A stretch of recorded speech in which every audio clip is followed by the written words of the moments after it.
In 1999, in a meeting of Indian Academy of Sciences, lunar exploration यानी चांद के surface को एक्सप्लोर करने का एक आइडिया प्रपोज किया जाता है.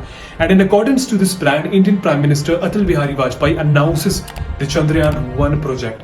And after several years of planning and calculations, Chandrayaan-1 जो कि इंडिया की पहली ल्यूनर प्रोब थी, वो चंद्रयान प्रोग्राम के अंडर और 22 अक्टूबर 2008 सतीश धवन स्पेस सेंटर आंध्र प्रदेश से लॉन्च कर दी जाती है. Initially everything seemed very smooth, लेकिन विद टाइम इस प्रोग्राम के अंदर कुछ टेक्निकल इश्यूज नजर आनी शुरू हो जाती हैं, जैसे स्टार ट्रैकर का फेलियर, कम्युनिकेशन का खत्म हो जाना.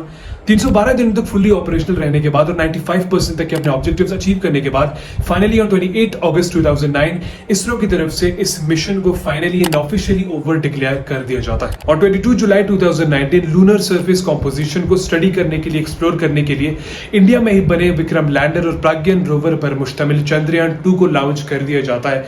लेकिन लॉन्च करने के बाद उसके सिस्टम में कुछ ग्लिच आने की वजह से वो अपनी ट्रेजेक्टरी खो देती है और ये मिशन भी फेल हो जाता है.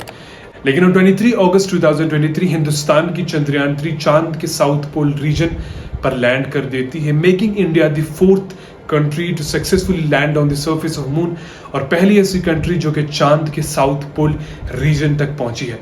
चांद के साउथ पोल रीजन तक पहुंचना सिर्फ इंडिया का ही एम नहीं था, बल्कि इसी टाइम, इसी साल, इसी के parallel Russian space agency Roscosmos अपनी लूना 25 भी लॉन्च कर चुकी थी, जिस पर उन्होंने $200 मिलियन खर्च किए थे. लेकिन ये मिशन फेल हो जाता है और एक्सपेक्टेड है कि सेम एम्स को लेकर, सेम ऑब्जेक्टिव को लेकर अगले साल नासा अपनी वाइपर भी लॉन्च कर देगी, जिस पर उन्होंने $430+ मिलियन लगाए थे. एंड डिड यू नो कि इंडिया ने यही मिशन विद सेम ऑब्जेक्टिव सिर्फ $75 मिलियन में कंडक्ट किया था. इससे ज्यादा पैसे तो Hollywood actor Robert Downey junior ने सिर्फ अपनी 2 फिल्मों के लिए चार्ज किए थे, एवेंजर्स इन्फिनिटी वॉर और एवेंजर्स एंड गेम के लिए. रॉकेट कोन्स को साइकिल के पीछे ले जाने से लेकर चांद तक पहुंचना, इंडिया अपने सक्सेस के हर एक बिट को डिजर्व करती है. अगर आपको चेस खेलना पसंद है तो गैरी कैस्परोव के बारे में जानना काफी जरूरी है. Garry Kasparov is considered the greatest chess player, the greatest grand master the world has ever produced और विटनेस्ड. एक ऐसा इंसान जिसको 1997 में हराने के लिए उस वक्त के सबसे fastest computer, super computer IBM deep blue को लाना पड़ गया था. एक ऐसा इंसान कि जिसने 1984 से लेकर 2005 अपने रिटायरमेंट तक रेगुलर चेस कॉम्पिटिशंस में 255 मंथ्स तक कंसेक्यूटिवली अपना रैंक नंबर 1 रखा था. अब इस क्लिप को गौर से देखिए. ये क्लिप है 2004 के रेकोविक रैपिड टूर्नामेंट में, जिसमें साफ तौर पर नजर आ रहा है कि एक 13 साल का बच्चा मजाक में दुनिया के इस लेजेंड, दुनिया के सबसे बड़े ग्रैंड मास्टर को रुला रहा है. अब इमेजिन करिए कि ये 13 साल का लड़का चेस खेलते खेलते 30+ इयर्स का हो जाता है, तो वो कितना खतरनाक होगा. और रिसेंटली 32 इयर्स ओल्ड इस लेजेंड, इस नॉर्वे के लेजेंड यानी मैग्नस कार्लसन के साथ एक 18 साल के इंडियन का मुकाबला हुआ था for the title of world chess champion. और उस 18 साल के इंडियन का नाम प्रगनंदा था. इस दुनिया से कंसर्निंग कोई भी एस्पेक्ट हो, इंडिया इज डोमिनेटिंग. चाहे एजुकेशन हो, चाहे एंटरप्रेन्योरशिप हो, हर एक चीज में India is on top of every game.